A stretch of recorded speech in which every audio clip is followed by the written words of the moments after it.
Good morning everyone. So last time जो हमारा last video था उसमें हमने इंटीजर्स के बारे में पढ़ा था कि इंटीजर्स होते क्या हैं। एंड वन मोर टाइम आप लोग को सिर्फ इतना बता दूं कि इंटीजर्स जो होते हैं वो आपके जो नेचुरल नंबर्स होते हैं, ठीक है,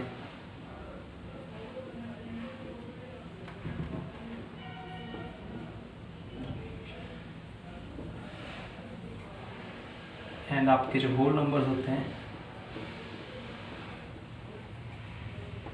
प्लस आपके जो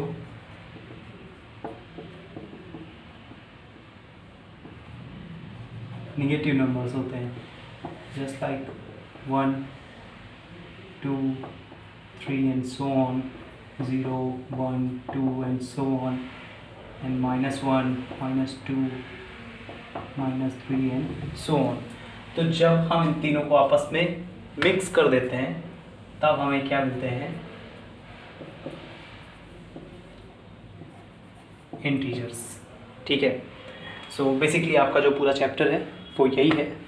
और अब इसके बाद जो हमारी एक्सरसाइज है 3.1 हम उसकी तरफ चलेंगे, बट उससे पहले एक जो नंबर लाइन होता है, आई थिंक नंबर लाइन आप लोग ने पढ़ी होगी, बट एक बार हम उस पर थोड़ा सा डिस्कस करते हैं। सो चलिए पहले नंबर लाइन सीख लेते हैं एंड देन उसके आगे हम अपना काम करते हैं।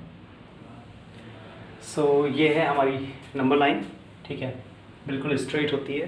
सो आप इस पर नहीं जाइएगा कि ये ऐसे है, बिल्कुल स्ट्रेट होती है। एंड ऐसे ही होती है कि उसमें जो आपका सेंटर होता है, ठीक है, ज़रूरी नहीं कि हमेशा वो ज़ीरो हो, बट मैक्सिमम टाइम जब आपको नंबर्स शो करने होते हैं तो आपको ये ज़ीरो ज़रूर बनाना होता है, बिकॉज तभी आप positive numbers and negative numbers में डिफ्रेंशिएट कर पाओगे कि कौन से नंबर्स पॉजिटिव हैं, कौन से नेगेटिव हैं, एंड और भी जो भी चीज़ें हैं, ठीक है।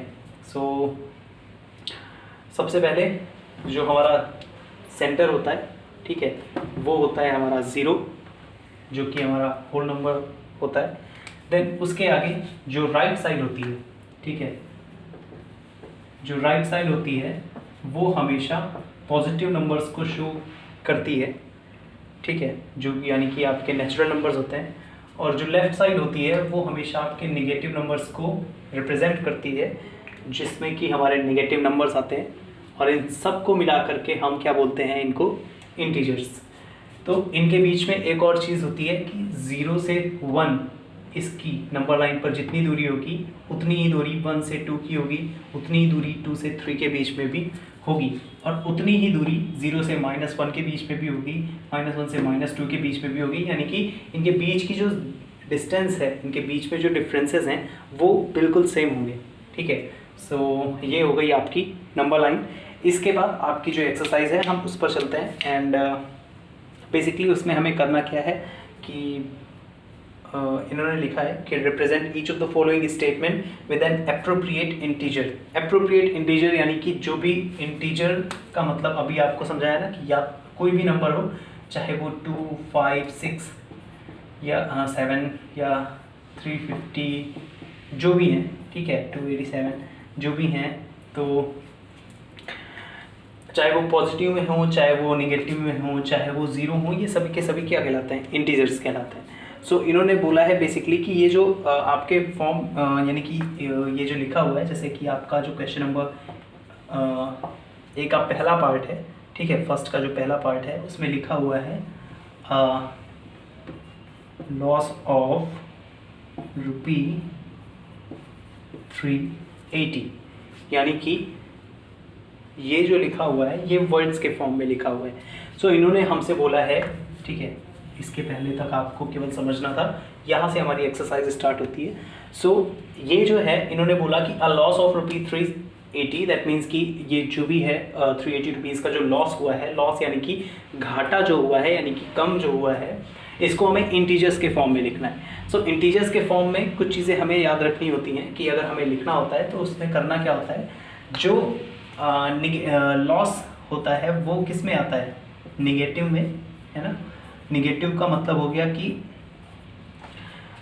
जैसे लॉस हो गया, ठीक है, किसी भी चीज़ में कमी आ रही है, अब वो कमी चाहे किसी भी यानी कि आप कोई भी चीज़ सेल आउट करते हो या ख़रीदते हो, यानी कि किसी भी चीज़ का भाव गिरता है, हाइट कम होती है, लेंथ कम होती है, जो भी चीज़ें हैं, तो अगर कोई चीज़ घट रही है तो वो हमेशा निगेटिव इंटीजर्स में लिखी जाएगी।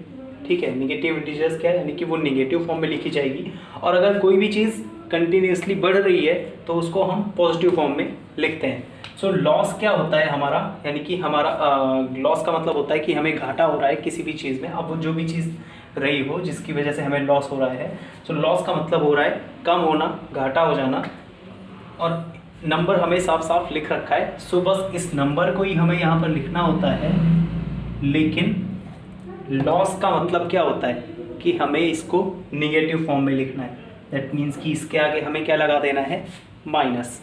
इसके बाद अगला जो लिखा हुआ है उसमें लिखा हुआ है अ प्रॉफिट ऑफ रुपी, जो हमारा नेक्स्ट है इसी में, यानी कि ए का जो सेकंड पार्ट है, ठीक है, उसमें इन्होंने बोला है अ प्रॉफिट ऑफ रुपी 860। सो इतने का प्रॉफिट उन्होंने हमको दिखाना है। तो इसके प्रॉफिट का मतलब क्या हुआ कि कोई भी चीज़ अब क्या हो रही है, बढ़ रही है। और बढ़ने का मतलब क्या हुआ कि उसे हमें किस में दिखाना है, पॉजिटिव फॉर्म में। दैट मीन्स कि ये जो 860 है इसे हमें पॉजिटिव फॉर्म में शो कर देना है। ठीक है, सो ये तो हो गया हमारा क्वेश्चन नंबर फर्स्ट। इसके बाद जो हमारा क्वेश्चन नंबर सेकंड है, ठीक है, उस पर आते हैं। तो उसमें लिखा है कि right the opposite of each of the following statements, यानी कि अब जो भी स्टेटमेंट्स वहाँ पर लिखे हुए हैं, ठीक है, उनका हमें क्या लिखना है, अपोजिट लिखना है। जैसे कि आपका जो फर्स्ट स्टेटमेंट लिखा है वो आई थिंक ये लिखा हुआ है, ठीक है, डिक्रीज इन वेट। ओके, सो ये आपका स्टेटमेंट लिखा हुआ है। अब इसका अपोजिट हमें लिखना है। अपोजिट का मतलब देखिए, वेट का अपोजिट तो हम कुछ नहीं कर सकते, है ना, इनका भी अपोजिट नहीं कर सकते। डिक्रीज इन वेट का मतलब क्या होता है, मतलब होता है कि वेट में कमी होना, है ना, वेट घटना। तो वेट घटने का अपोजिट क्या हो जाएगा, वेट का बढ़ जाना। तो यानी कि डिक्रीज की जगह पर हमें क्या लिख देना होगा, इंक्रीज इन वेट। ठीक है, सो ऐसे ही करके आपका जो सेकेंड क्वेश्चन है उसके जो भी जितने भी पार्ट हैं उनमें जैसे डिक्रीज है तो इंक्रीज हो गया, अगर कोई डायरेक्शन दी है तो उसकी जस्ट अपोजिट डायरेक्शन, ठीक है, अगर लॉस दिया है तो उसकी जगह पे प्रॉफिट, और इस तरह की बहुत सारी चीज़ें जो भी हैं। तो मेनली आपको जो वर्ड दिया होगा उसका अपोजिट लिखना होगा। अब अगर आपको अपोजिट नहीं आते हैं तो आप उनको सर्च करिए, बिकॉज ये मैथ्स का सब्जेक्ट नहीं है, ये इंग्लिश का है फिर। तो अगर आपको अपोजिट नहीं आते तो अपोजिट वर्ड्स जरूर याद करिए, और उसके बाद उन्हें यहाँ पर सिर्फ आपको चेंज करना है। इसके बाद जो आपका थर्ड क्वेश्चन है वो है आपका इवैल्यूएट।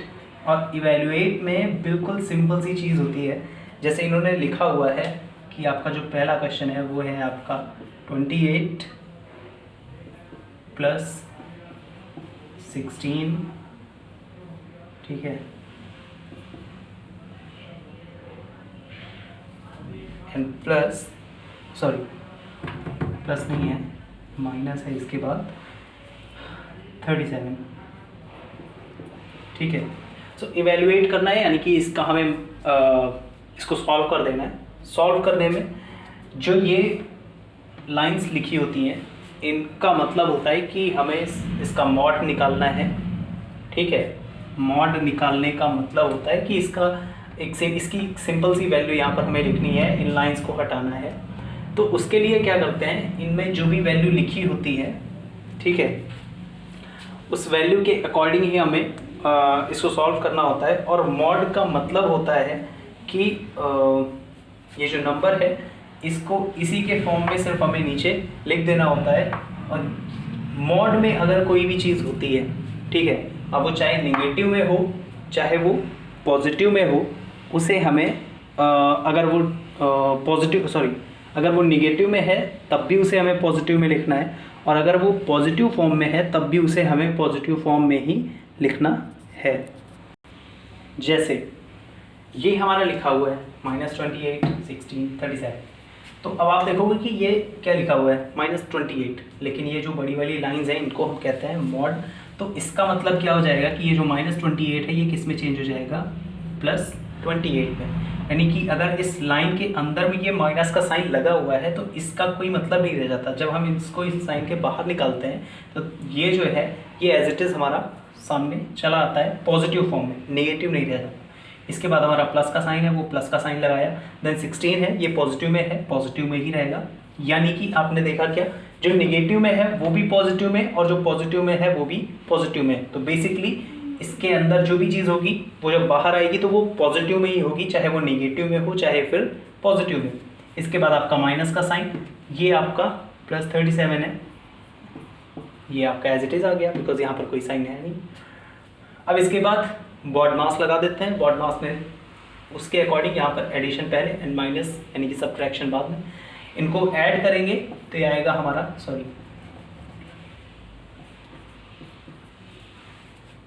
ये आएगा हमारा 44 -37, इसको माइनस कर दीजिए, ये आ गया हमारा 7 जो कि हमारा आंसर है। ऐसे ही आपके क्वेश्चंस हैं क्वेश्चन नंबर 3 में। देन इसके बाद क्वेश्चन नंबर 4 जो है आपका, वो आपको नंबर लाइन पर जो नंबर्स ये दे रखे हैं इनको आपको नंबर लाइन पर ही शो करना है। चलिए